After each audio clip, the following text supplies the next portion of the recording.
Barbara Stanislawski. She's honoring her husband, Walter Joseph Stanislawski Jr., with a celebration of life. In the speech, she will give a short bio and stories about Walt's life. Please welcome Barbara.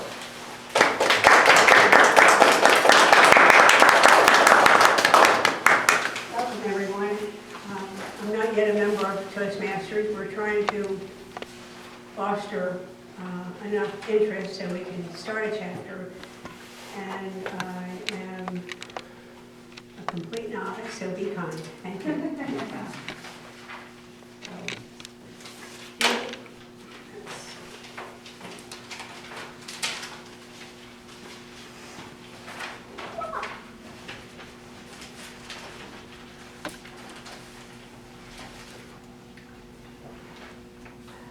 Well, look around the room. I haven't seen these faces in a long time.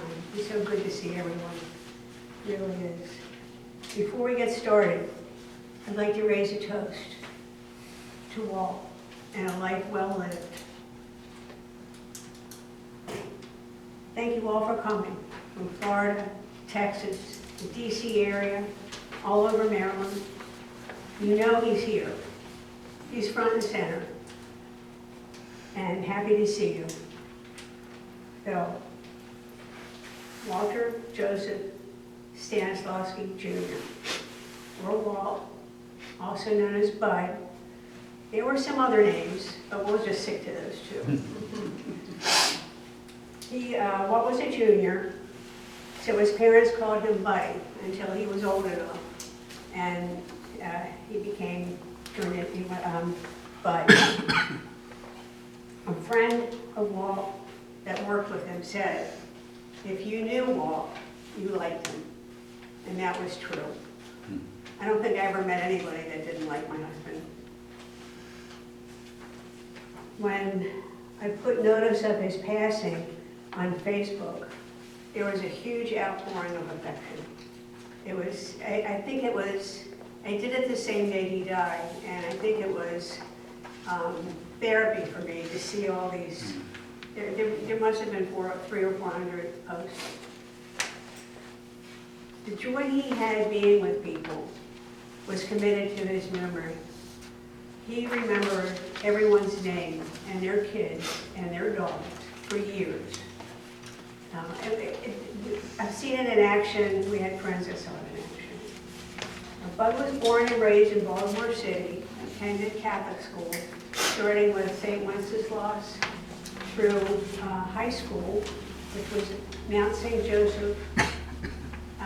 Joe, which is an all-boys prep school. He graduated in 1960. My husband, Bud, I call him Walt, but I call him Bud. He was always on the mischievous side. You could see it in his eye. At Mount St. Joe, one of the brothers had a little Fiat that was usually parked in front of the school. And Walt had this idea of going to a party store and got a wind-up like this, a wind-up key. Well, he put that wind-up key on the car. How he got it on there, I don't know. Suction cup, I don't know, but it was big enough. So he put it on the car. And it was late in the afternoon, I guess school was over around 3 o'clock, something like that, and people were lined up in the windows in the front of the school waiting to see the brother when he went and got in his car, to see if he was angry or surprised. Well, the brother was surprised. He didn't look like he was angry. The next day in class, he was looking around the room, and his gaze quickly fell on Bud and said, "Was that you?"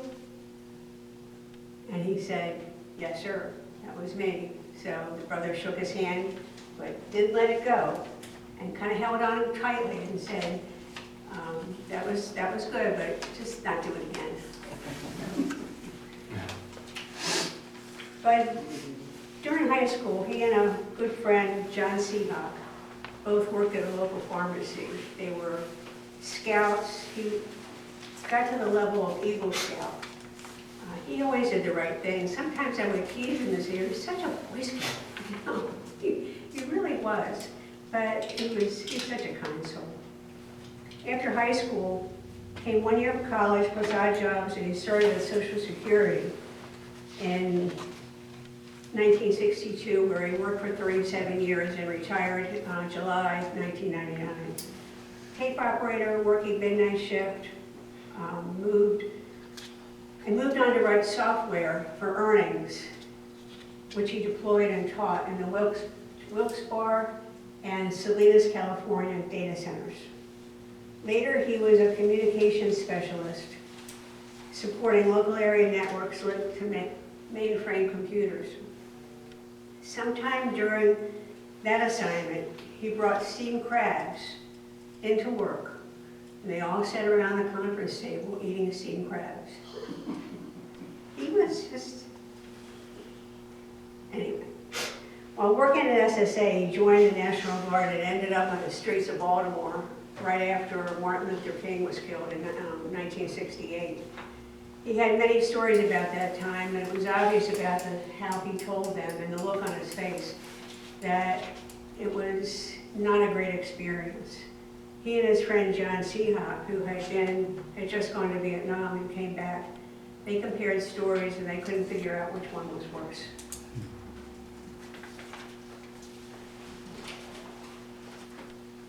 I don't know what that means.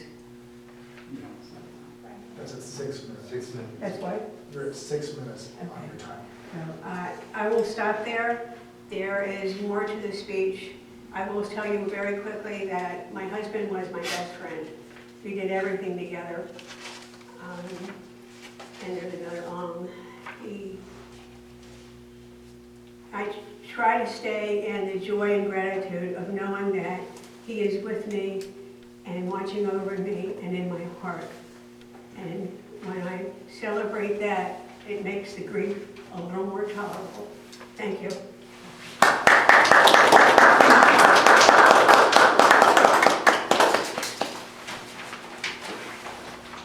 Thank you, Barbara.